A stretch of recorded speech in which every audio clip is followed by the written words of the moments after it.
Hi, I'm Sam. Welcome back to my channel. And today I'm going to talk to you about 5 good things and 5 bad things that may make you want to join the army in 2024 or, in fact, not want to join the army in 2024. So, I'm going to get straight on with the good things.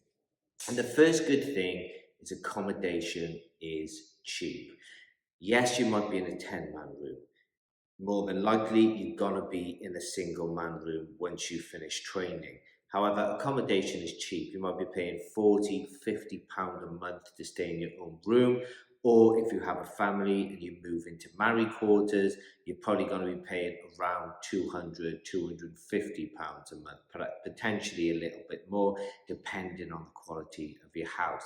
However, that is still super cheap, especially with mortgage rates, interest rates rising right now. And if you already have a home, you can always rent that out, and it is, of course, another source of income. So, accommodation cheap, one good thing about the military. The next thing is you are always going to get paid.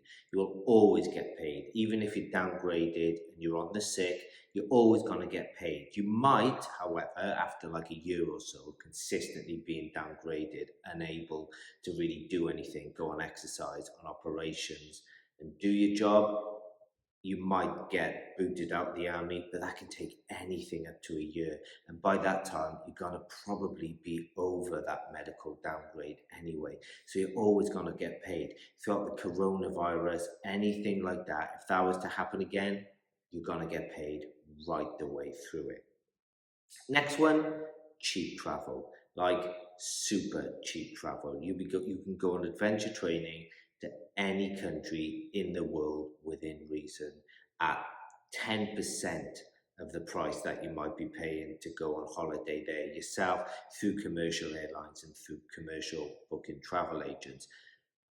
It's awesome. You can go absolutely anywhere, and they are always being planned. At whatever unit you will be at, whatever trade you are, whatever cap badge you are, there will always be a way for you to go and travel really, really cheaply.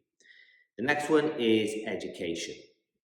So if you're not really one who just wants to sit down in college to get your qualifications that might need, you can do it all in the military. You can join the military, go through training, and once you settle down at a working unit, you can start your education from there. Plus, if you want to do degree, masters, the army will pay 90% of that. If you want to do your A levels, if you want to redo your GCSEs, your maths and English, the army will help you get on there. They even run courses for that sort of things for absolutely free. So you can either just join the army for 4 years, get all your qualifications, and get out, and you will be paid for it at exactly the same time.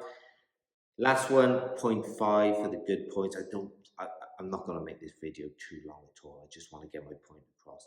Is friendship. Point five. I am still in contact with so many of my friends out here. It's unbelievable. So I obviously moved to Texas, as the majority of you know, who are my subscribers, who are awesome. If you're new to the channel, welcome. I moved out of Texas. My mate from the army has moved out of Texas also, and we keep in touch. I keep in touch with a lot of my military friends back in the UK as well. They're things like WhatsApp, stuff like that. The friendship you make will never ever go away. One of my friends, I hadn't seen him for probably like 6 years.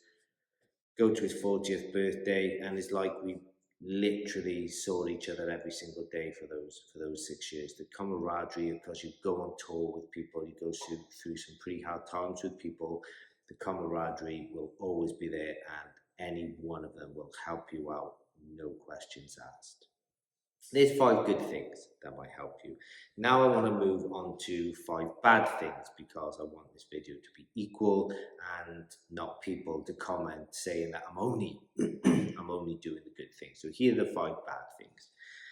It can be stressful, like really stressful. So if you're a real introvert, or you're a super anxious person anyway, or you don't do well with stress, the army might not be for you. Sometimes when you go away, you're not going to be sleeping for 48 hours, 72 hours at a time. It can be super stressful, so the military might not be for you if you don't do well in high pressure situations. Number two, you will be away from your family a lot. A lot you will be away from your family. It doesn't stop you from seeing them perhaps on weekends, but when you're away on exercise, when you're away on operations, you could be away from your family anything up to 4 to 6 months at a time. Exercise, if you're on that, you could be away from them for 2 weeks at a time. So if you're really close to your family, you don't think you'll be able to stay away from them for that long, the army might not be for you. You have physically demanding tests, physically really demanding tests before you go on operations. Generally, the normal tests within the military, the fitness tests, are pretty straightforward. They're not too difficult. It's something you can definitely train for.